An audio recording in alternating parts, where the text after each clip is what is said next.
एकैछिन कल्पना गर्नुस् त, तपाईले 1 वर्षभरि रगत पसिना बगाएर लगाएको मकै, कोदो, फाफर, आलु, धान आदि इत्यादि खेतीबालीहरू एकै रातमा सयौं बाँदरको हुलले सखाप पारिदियो भने जानु त जानु कसरी ल बाँदरको आतंक ल ल ल ल कस्तो बाँदर टेर्दैन बाँदरले टेर्दैन। त्यसपश्चात बिहान उठेर खेतमा पुग्दा के बाँकी रहन्छ?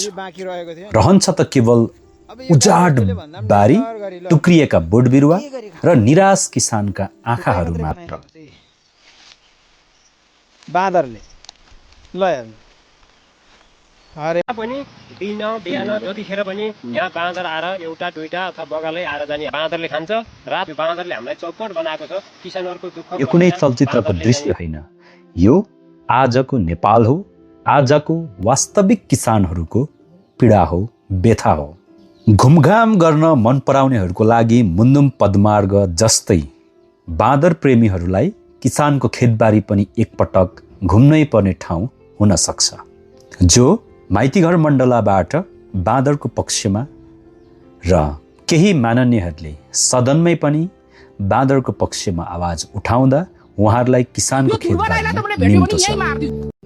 नेपालका पहाडी जिल्लाहरू प्रायजसो सबै जस्तै भोजपुर, खोटाङ, सङ्खुवासभा, ओखलढुङ्गा, रामेछाप, गुल्मी, प्युठान आदि इत्यादि, जहाँ किसानहरू रात दिन नभनी रगत पसिना आफ्नो खेतबारीमा बगाउँछन्, जुन आज, भोलि र सधैँको लागि सम्झिएर 2 दशक भन्दा बढी समयदेखि एउटै पीडाले कराइरहेका छन्। न भूकम्प, न बाढी, न महामारी, तर एउटा यस्तो आतंक जसले गाउँ रित्तिएको छ। मनुष्यलाई दुःख दिनु भएन, बाँदरको घर पनि छैन, घर बनाउनु पनि दिँदैन भन्ने जस्तो कुरालाई हेरिदिनु भएन। अनि बाँदर सरकारले व्यवस्थापन मार्नु पर्छ।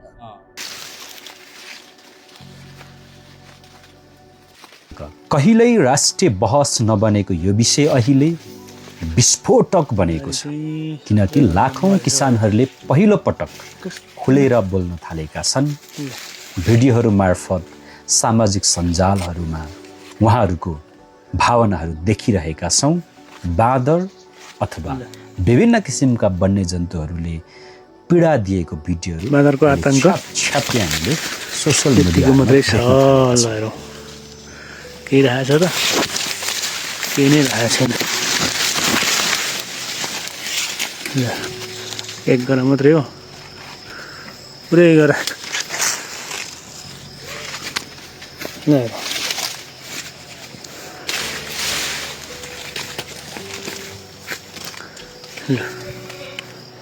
अब तथ्याङ्कले के भन्छ? एकपटक यतातिर जाउँ। नेपालको 60% भन्दा बढी जनसङ्ख्या कृषि पेसामा निर्भर छ, तर विडम्बना देशको कुल जमिनमध्ये केवल करिब 18 देखि 23% मात्र खेती योग्य छ। त्यसमध्ये पनि 25% जमिन बाँझो छ। प्रश्न उठ्छ, अब किसान खेती गर्न चाहँदैनन् या खेती गर्न सक्ने अवस्था नै छैन? कृषि विज्ञहरू भन्छन् सिँचाइको अभाव, युवा पलायन र वन्यजन्तुको आतंक। बाँदरले मकै खाँदैछ, यतिखेर अब अचारे मकै पाक्दैछ, जाने त्यहाँ बुम बोकेर कर्म त्यहाँ जनताहरू हुन्छ नि। यो चाहिँ बाँदरलाई तपाईँले चाहिँ ल है यो गर्नुपर्छ, के अरे मार्नु हुँदैन, पाल्नुपर्छ भन्नु, कुटाइ खाएर फर्किनु भने त। मकैबारीमा छ, धानबारीमा अलैँचीको टुसा टुटेको छ। अलैँचीको भाउ थाहा छ तपाईँहरूलाई? 1 मनलाई लाख रुपियाँ पर्न सक्छ, नभए पनि 90-1 लाख माथि छ। टुसा एकछिनमा उसले के गर्छ, खरानी बनाउँछ। अनि जनताले तपाईँको बुम लगेर जाँदा के गर्छ? अलैँची बारीमा लुकाइदिन्छ। उसलाई बाँच्ने अधिकार त होला नि त। हेतरिका मैले भन्दैछु, कुखुराको चल्ला पुलिसले नै पुर्दै गरेको देखेको छ हो? कुनै पनि प्राणीले बाँच्ने कसरी रोग लागेको भनेर कहाँ परीक्षण गरेको छ? यस्तो कुरा यो सबै हाम्रो नेपाल भनेको चाहिँ अर्काले बनाइदिएको कानुनमा आइएनजिओहरू, तपाईँ पत्रकार साथीहरू पनि कति त्यस्तो कुरामा बिक्नु भएको छ भने यो क्वेसन नगर्दा राम्रो। तर जनताप्रति सबै तपाईँहरू पनि उत्तरदायी हुनुहुन्छ। तपाईँहरूको पनि मन, हृदय, मुटु छ भने जनताले यही हो त? तपाईँलाई के लाग्छ? आफ्नो विचार कमेन्टमा लेख्नुहोला। बाँझो जमिन बढ्नुका प्रमुख कारणहरू के हुन सक्छन् त? काठमाडौँको सडक र गाउँको यातायात के हो? अब यतातिर थोरै लाग्छ।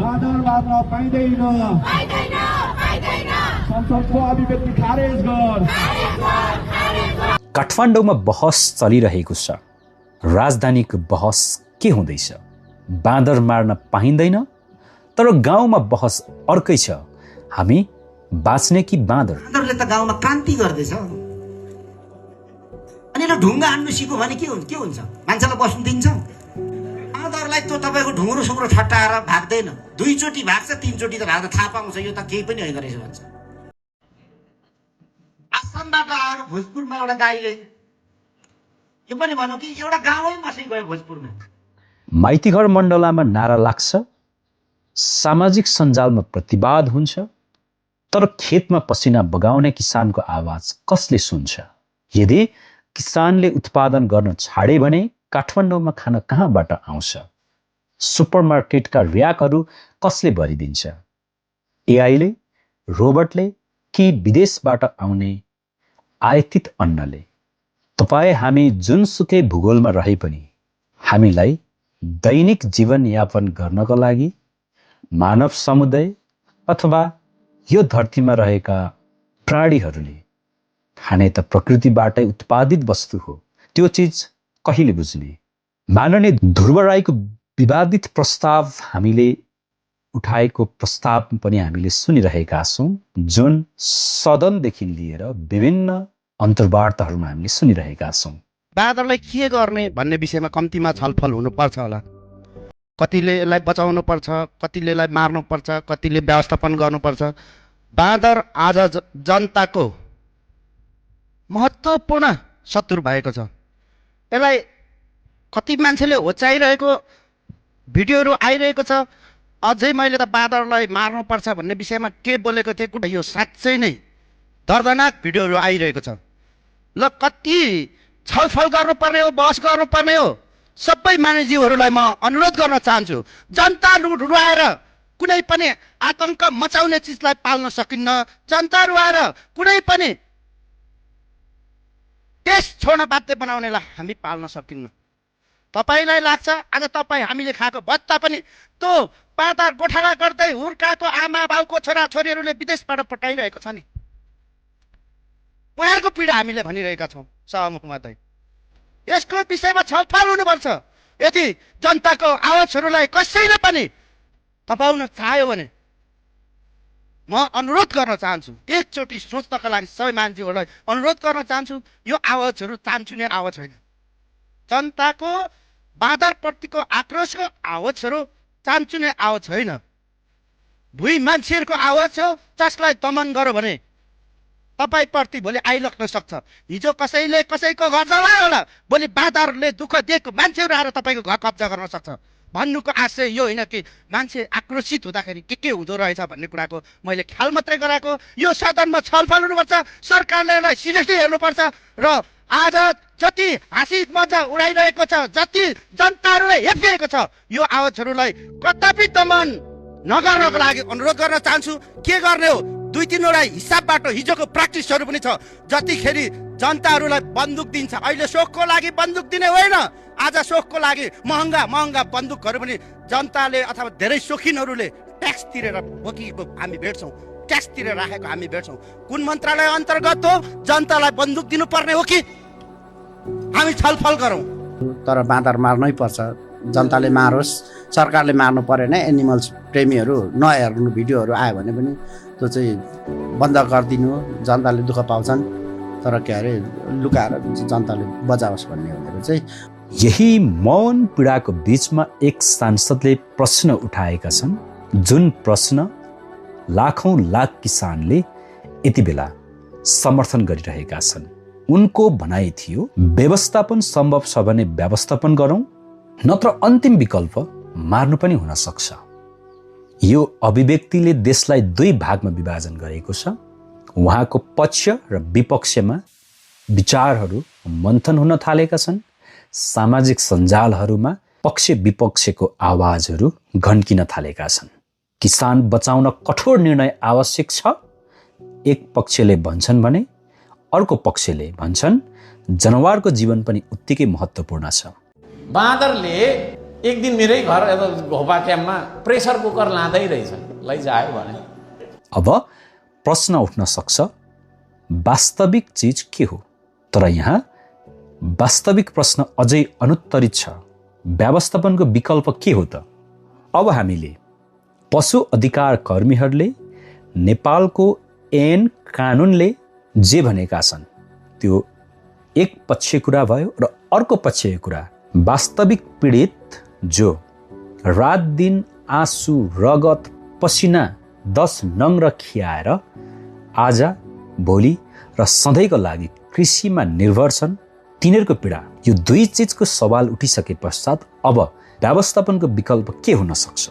तपाईले फेरि पनि सुझाव कमेन्टमा लेख्न सक्नुहुन्छ। अब यतिका प्रश्न उठिसके पश्चात यो विश्वमा यस्ता किसिमका घटनाहरू के कसरी समाधान भइरहेका छन् अथवा विश्वले के गरिरहेको छ?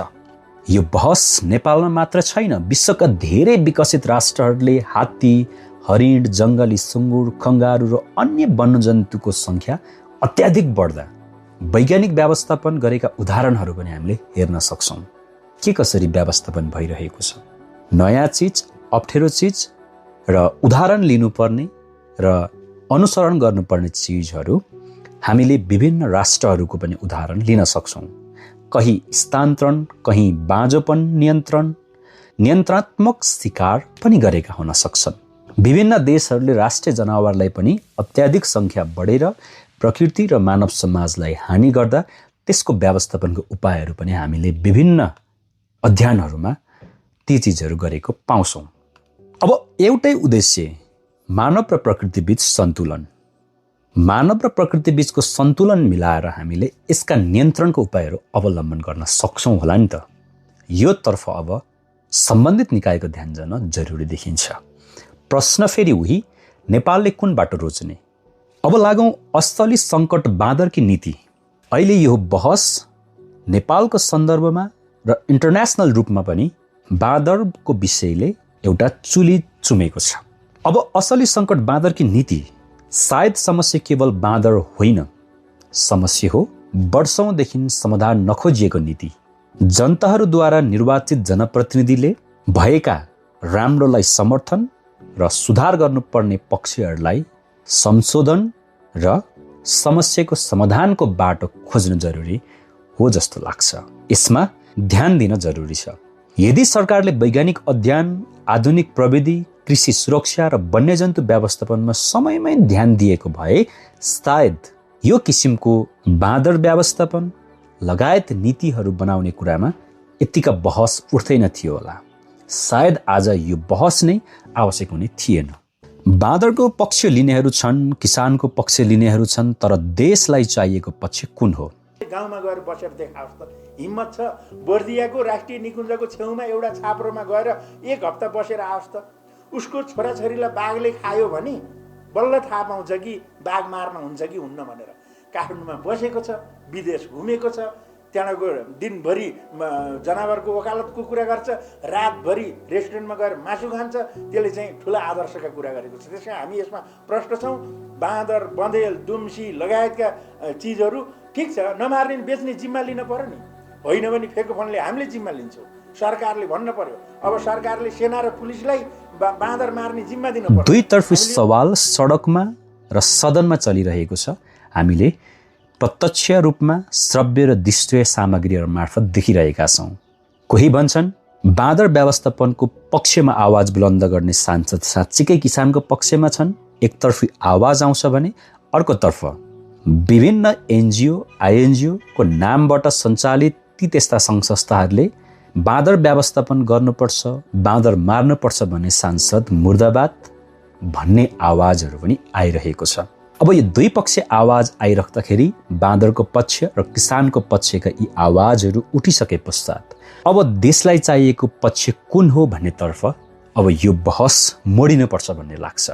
यो हुँदाखेरि अब ती दुवै पक्ष लिने आवाजहरू अब नेपालको पक्षमा लाग्नुपर्छ, जहाँ किसान पनि बाँचोस्, प्रकृति पनि बाँचोस् र भविष्य पनि सुरक्षित रहोस्।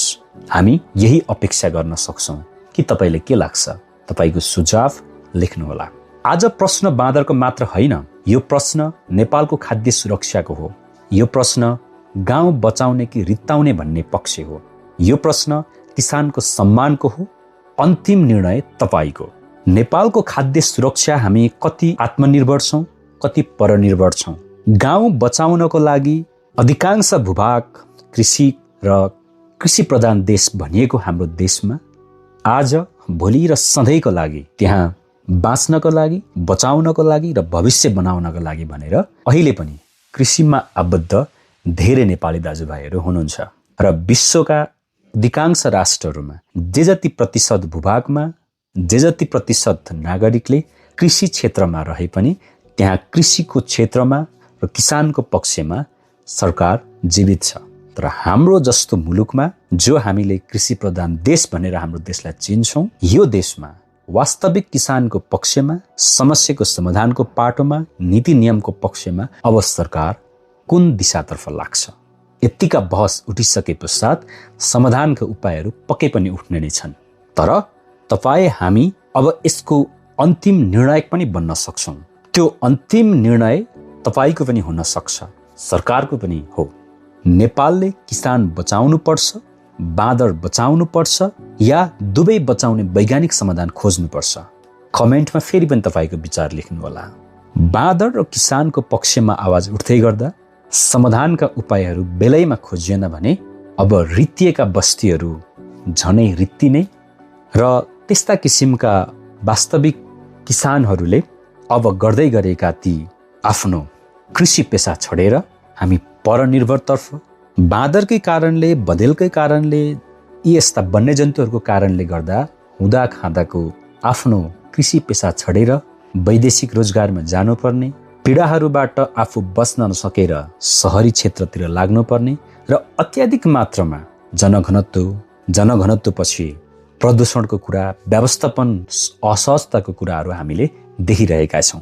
तसर्थ अब बेलैमा यतिका बहस उठिसके पश्चात यो बहस पक्कै पनि रोकिने छैन। यो बहस नेपालको भविष्यसँग जोडिएको छ भन्ने हामीले अपेक्षा लिएका छौँ। तपाईँ हामी जो जहाँबाट यो भिडियो हेर्दै हुनुहुन्छ, अन्तसम्म जो आइपुग्नु भएको छ, हामी अब अपेक्षा गरौँ यो जेनजे मुभमेन्ट पश्चात बनेको नयाँ सरकारले उठिएका आवाजहरूलाई, उठान भएका विषयहरूलाई वैज्ञानिक समाधानतर्फ लानेछ र यी आम किसानहरूको आवाजलाई, बाँदर आतंकको समस्यालाई एउटा रूपमा समाधान पक्कै पनि आउने हामीले अपेक्षा गर्छौँ। र जुन जहाँ भूगोलबाट हामी यो पीडामा छौँ, बाँदर आतंकबाट हामी तनावमा छौँ भने तपाईँ हाम्रो ठाउँबाट, आफ्नो भूगोलबाट हामीले सक्ने यो अभियानलाई पक्कै पनि तपाईँले विचार गर्नुभएको छ होला। विभिन्न हिसाबले सरकारलाई किसानको पक्षमा नीति नियम बनाउनको लागि, बाँदर व्यवस्थापन गर्नको लागि तपाईको पनि योगदान पक्कै महत्त्वपूर्ण रहन्छ। तपाईँले के सोचिरहनु भएको छ, आफ्नो हिसाबबाट सरकारलाई दबाब दिने कार्यक्रमहरू पक्कै पनि गर्नुहुनेछ। अब आशा गरौँ नेपाल बन्दैछ। कस्तो नेपाल बन्दैछ त्यो निर्णय आज हामी सबैले गर्नुपर्ने बेला आएको छ। सरकारले, सम्बन्धित निकायले ध्यान दिनु जरुरी छ। अब अर्को एपिसोडमा, अर्को अङ्कमा भेट हुनेछ। धन्यवाद। नेपाल बन्दैछ।